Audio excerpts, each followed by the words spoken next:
Hello and good morning to all my lovely students out there. I welcome you all for today's English class, and I hope all of you are in the best of your health, students. Even though it's scorching hot out here, we are still safe and sound by the grace of our Almighty Lord, right? And we are still in the process of learning. So today, in our today's class, what we are going to do is we are going to complete the lesson which we have started. In my last class, I have already explained to you half of the part of the story, which was lesson number 5, the Lady of the Forest, right, students? And I have also told you the objective of the lesson is to help us develop a sense of responsibility towards our environment. Our environment is very, very important, no? We should learn how to protect the flora and fauna of our environment, the plants and the various kinds of animals. And in this story, we have seen the life of a very dedicated lady, which was Jane Goodall, right? How did she had this passion? She developed a passion towards animals, and then we have seen that as she grew up, after her studies, she worked, and one fine day her friend from Kenya called her, and we saw that, students, how Jane was so passionate about animals, right? How she spent a lot of her time observing animals and then even reading books about a different kind of animals. And finally, what happened as she grew up, her studies were over, and then she joined work, and as she was joining the work, she saved money in order to pursue her dream, right?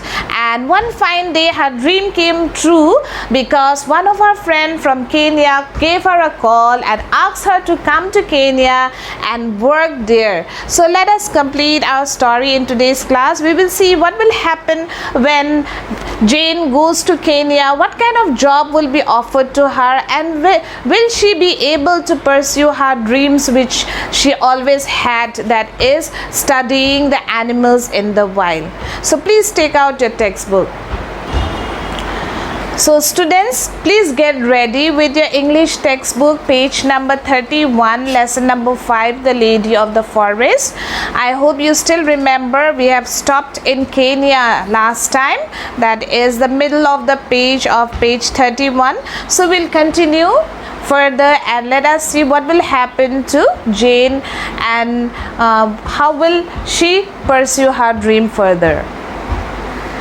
In Africa, she met the famous archaeologist Louis Leakey. He offered her a job of studying chimpanzees. So when she happened to go there in Africa, what happened is that she happened to meet a very famous archaeologist. Students, I hope you remember I have already done the meaning of different words in our first class, right? Where I have told you the meaning of archaeologist are what?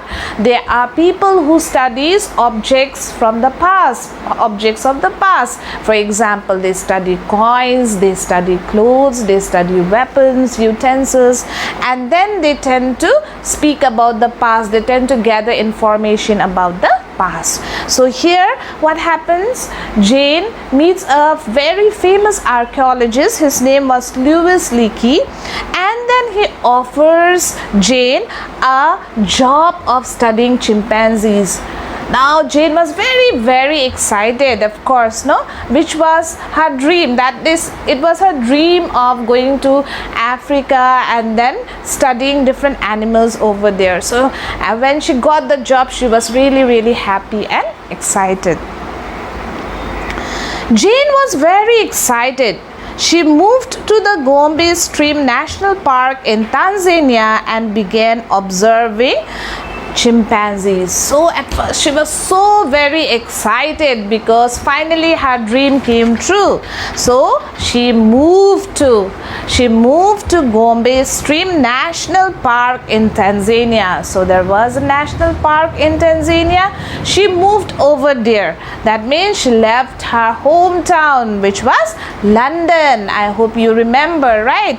She left everything and then she came to Tanzania. There, what happened? She started observing chimpanzees. She observed the chimpanzees. How did they live their life, their food habits, everything. When Jane began studying chimpanzees in 1960, she did not know much about them. So this was the first time, even though she had a passion towards animals, towards chimpanzees, she did not know much. Whatever she knew was very bookish. That means with the help of the books, right? And then she was very fresh in the field. Fresh in the field means she did not know how to observe them, when to observe them. Okay, she was very new to the field of job which she was being offered. So let us see whether she will give up or she will try to improve herself and work hard and gather information about these animals in the wild. She did not know about their behavior or how to study them. So initially she did not know about their behavior. When a chimpanzee would be scratching or would be howling, right? She did not know what does this mean, because she is new over there. She don't know what does that mean. Okay, and then what is written over here, or how to study them. That means she don't even know whether I should record it live or I should get only audio, or how to observe them, whether I should hidingly observe them or I should come in front of the chimpanzee. So she was a bit confused. She was new to the field, but Jane never gave up. So this tells us that students, whenever we take up any job, whenever we try to do something good in our life, there's always difficulties coming in front of us. But then difficulties can either make us or break us. So if we are tough enough, all the difficulties will make us, and then we will overcome the difficulties. But if we are very fragile, if we give up, then we cannot overcome those difficulties. Okay, it will not make us, rather it will break us. But here in the case of Jane, she did not give up. She left everything back in London. She came to this place in Africa, Tanzania, for what? For pursuing her dreams. And she is not going to let her dreams live like that. Okay, she is going to fulfill her dreams. Let us see further. The first time she tried to observe a group of chimpanzees, they got scared and ran away. So the first time when Jane tried to observe a group of chimpanzees, maybe she had a camera in her hand, no? She was running maybe and trying to capture the photographs, trying to make a video. And then what happened? The group of chimpanzees which were there, what happened? They all ran away. They were scared of Jane. They ran away. Now many of us, we even watch National Geographic channel, Discovery channel. There we see, no, all different kinds of animals, and even the sea marine animals, right? And fishes, so many animals in the wild, and it's so mesmerizing. Even the birds, right? Different types of birds, different types of animals, how they live. We get mesmerized by seeing those channels and then those programs. But do you know, students, there's a lot of hard work being taken by the person who actually captured those moments, right? It's very easy for us to just open the channel, see it, and then feel happy about it or gain information. But just imagine about the person who is in the field, right? He or she has really gone through difficult situation just to capture that one moment. So see, students, it's really difficult to pursue our dreams, no? It takes a lot of hard work and determination. So let us see further what Jane is going to do. How is she going to pursue her work and accomplish her dream? After trying and failing, she found a way to observe them in a manner that did not threaten them. So what happened, after trying several times to observe the chimpanzees, no, she failed a lot of time. So that is why it is said, no, failures are the key to success. So when we fail, we should never give up, students. When we fail, we should again try again and again. Okay. And when you were small kids, what happened? The first time when you started to crawl or walk, what happened? You fell down, no, when you started to walk, and as you fell down, you never gave up. You again, if mommy would hold you, what would you ask mommy to do? You wanted to walk desperately, so you would ask mommy to leave you alone. Again, you would stand up and try, and that is how you have learned walking, right? So similarly, in your life, if you happen to pursue your dream, please be very tough, very determined, and very, very hardworking. Okay. See, just like Jane, she is really a source of motivation for us, right, students? Now, she finally found a way through which she could observe the manners and behaviors of chimpanzees without disturbing them, without threatening. That means without making them scared. Okay, they were frightened of Jane because she had camera all around her trying to observe them. Now she is trying to observe them in a different manner. After 2 years of seeing her every day, they became comfortable with her. They often came to her for bananas. So what happened? Maybe she would take bananas and other eatables with her. Before observing them, she would just give the bananas, share the bananas, right, with the chimpanzees. So after seeing them for 2 years, the chimpanzees were so used to her. They used to wait for her when Jane would come, and they would get a banana from Jane. So they became very comfortable. Jane was also very comfortable by this time, and even the chimpanzees were. Jane spent the next 40 years of her life studying chimpanzees. My God, she really spent her entire life, that is 40 years, a very long time period, right? She stayed there and studied chimpanzees for 40 years. She found many new and interesting things about them. So what did she find? She found new things. Okay, she found new things and very interesting things about chimpanzees. For example, she realized that each chimpanzee was unique. Each one had its own likes and dislikes.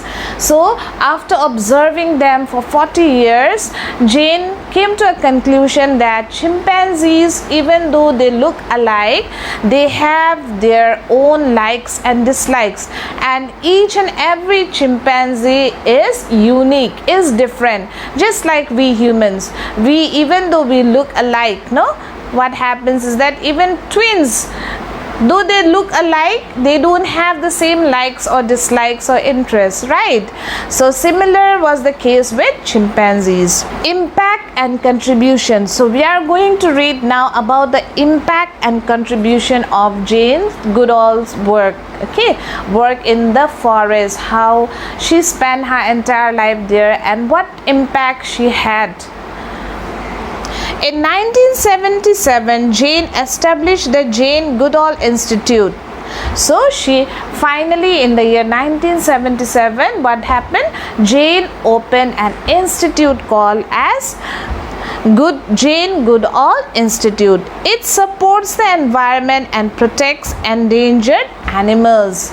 Animals which are in the verge of extinction. Last time I've already told you the meaning of endangered.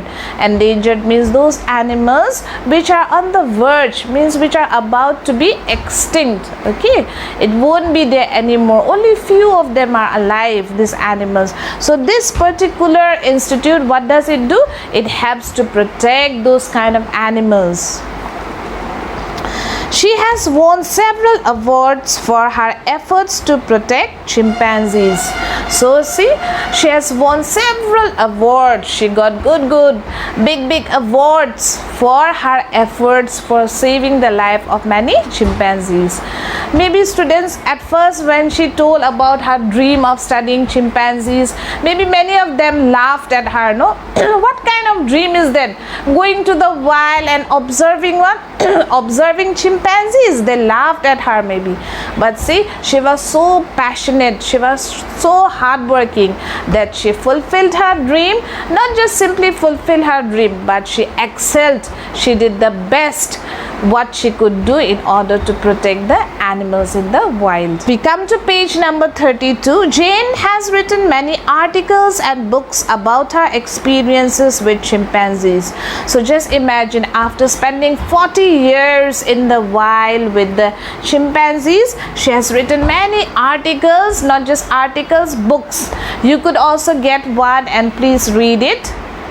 Her famous books includes In the Shadow of Man. Okay, one of her book, the name of the book is In the Shadow of Man. Shadow means whenever you see your shadow, it is always very dark. No, it has the human figure, but it's very dark. So that's why she has maybe given this name to her book, because chimpanzees are also very dark, but they are in the shape or form of a man. So In the Shadow of Man is one of the book. The Chimpanzees of Gombe is another book, and 40 Years at Gombe. So these are the three books. That means In the Shadow of the Man, The Chimpanzees of Gombe, and 40 Years at Gombe. You can get one and then read it. Okay. Jane has written about being kind to all animals, all kinds of animals. So what did she wrote in her book? She has emphasized on being kind to all kind of animals. Okay, this is especially true for farm animals. In the farm where these videos and all, if you happen to see the videos, the ways people rear up animals in the farm, no, if you go to a poultry farm or if you go to any farm, the way they treat the animals, no, there's no space for the animals, simply it has been kept, no, and then it's really heartbreaking when you see some of the videos. So she has actually wrote in her book that we should treat animals with love and care. She writes that farm animals are far more aware and intelligent than we can ever imagine. So in her book she says that farm animals are much more smarter and intelligent than we think. Okay, they're very smart, very intelligent. They have rights and deserve our respect. In her book she emphasized that even animals have got rights, that is rights to live, and also they deserve our respect. Now I've seen that students, that in the Western countries people really love their pets, no, they take a lot of good care even about the street dogs and all, hardly which we can see in our country. But this is a movement of change, we need to bring it, right? We need to love animals around us, also animals in the wild. We have to do things and ways in order to protect them. She asks all of us, if we don't stand up to help animals, who will? So there's a question. Really it motivates us, no? It encourages us to stand for the rights of animals. She says that if we don't stand up for the rights of animals, who will? Okay, so this is really an interesting story. So we come to the end of the story, class. So class, the story of Jane Goodall really motivated us and inspired us to think about our environment, our surroundings, the plants and animals all around us, and how to stand for them, how to work for the protection of animals as well, right? So as a homework, I would like to give you all a small exercise. Please write down 2 ways in which we can protect our environment. Nevertheless, there are many ways, right? There are many things which we can do on our part to protect the environment. But I don't need many. I just need 2 ways. Think and write down your own points. Only 2 points. What can you do as a student in order to protect your environment? Just 2 points, and then send it to me in your Google Classroom. So that's all for today, students. Take care of yourself. Be safe and healthy. Stay happy, and then do keep thinking about the environment and protect the rights of animals as well. Bye-bye.